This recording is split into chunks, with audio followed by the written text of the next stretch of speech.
In a land filled with towering mountains and lush green valleys, there was a hidden village where dragons lived.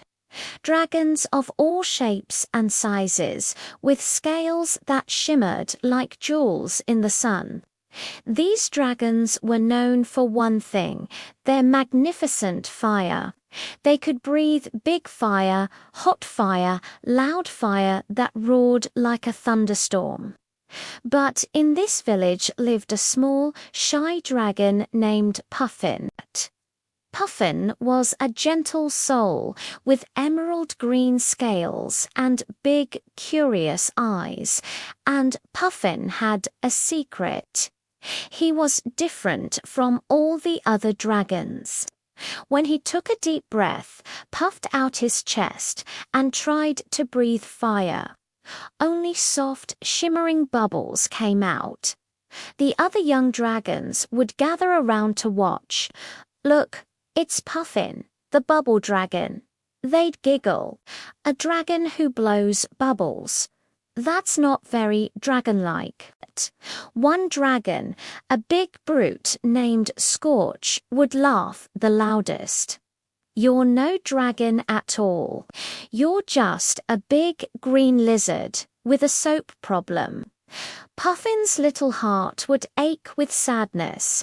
He'd droop his head, his vibrant scales seeming to lose their shine, and he would hide behind the giant moss-covered rocks at the edge of the village.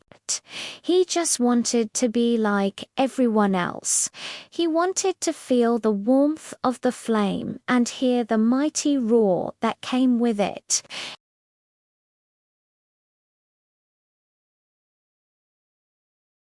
He'd stand tall, take the deepest breath his little lungs could manage, and think fiery thoughts.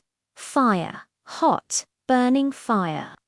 He'd whisper to himself. He'd squeeze his eyes shut and pop, pop.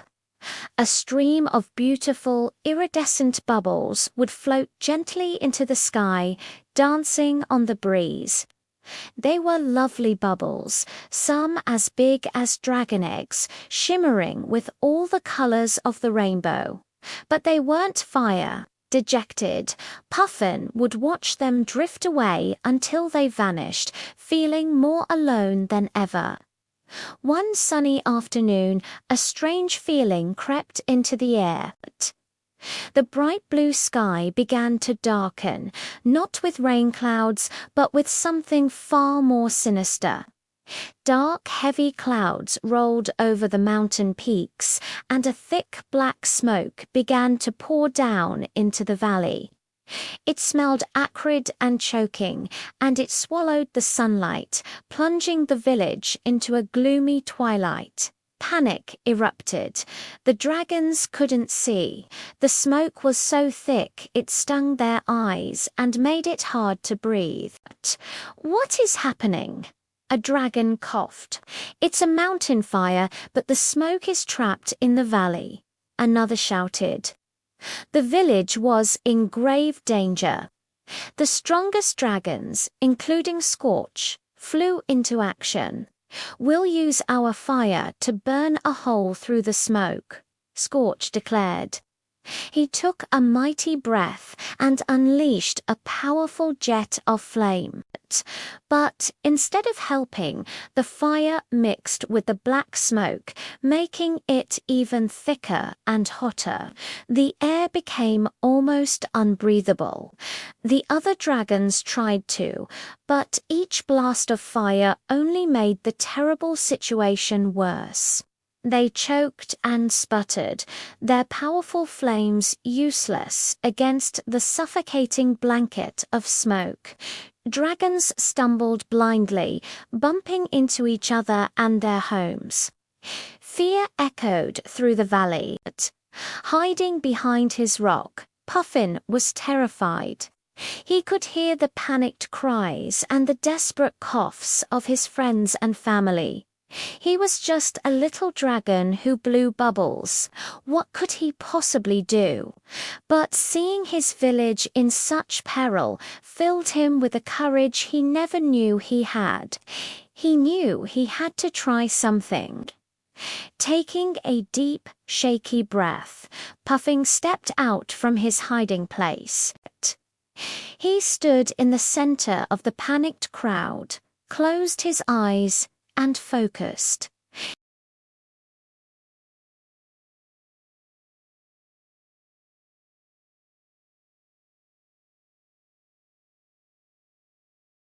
Out came a torrent of bubbles.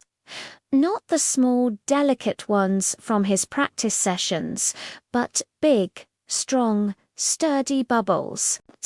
They were like giant, clear balloons. As they floated up, something amazing happened. The bubbles didn't pop in the smoke. Instead, they acted like tiny, floating shields, pushing the thick black soot aside. They created small pockets of clean air. The other dragons stopped in their tracks, staring in disbelief. "Look, Puffin's bubbles," someone yelled. Hope flickered in their eyes. Seeing that it was working, Puffin took another breath, and another more and more bubbles came streaming out of his mouth.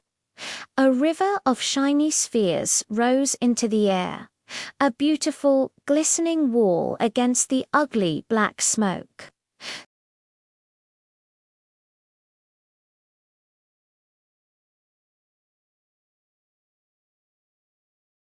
The smoke thinned, and a sliver of blue sky appeared.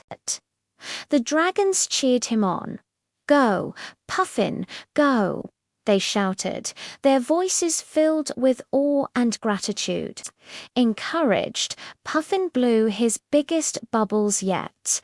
They surged upwards, pushing the last of the smoke out of the valley and over the mountain peaks. And then it was over. The sun streamed down once more, bathing the village in its warm, golden light. The air was fresh and clean. The dragons blinked, looking around at the clear blue sky and then at the small, emerald-green dragon standing in the middle of it all. A few stray bubbles still popping softly around him. A hush fell over the village. Then a single cheer broke the silence. "Puffin saved us." Soon the entire village was shouting his name.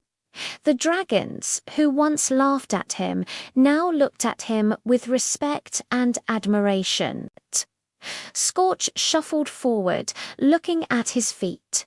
"Puffin, I was wrong. Your bubbles. They're amazing." The wise old dragon leader, whose scales were the color of ancient silver, stepped forward and placed a gentle wing on Puffin's shoulder. "Puffin," he said, his voice deep and kind. "Today you taught us all a valuable lesson. Your bubbles are a special gift. They are your unique power. Not all heroes need to breathe fire." For the very first time, Puffin didn't feel shy or ashamed. He looked at his reflection in a remaining bubble, sparkling in the sunlight. And he smiled a big, proud, dragon-sized smile. From that day on, Puffin was a hero. He was Puffin, the bubble dragon, and he finally understood that being different wasn't a weakness, it was his very own magic. So remember, everyone has a special talent, something that makes them unique. It might not be what you expect, but it's your own kind of magic, and it can be just as powerful as breathing fire. Thanks for watching our story today. If you enjoyed Puffin's adventure, don't forget to like this video and subscribe to our channel for more magical tales. See you next time.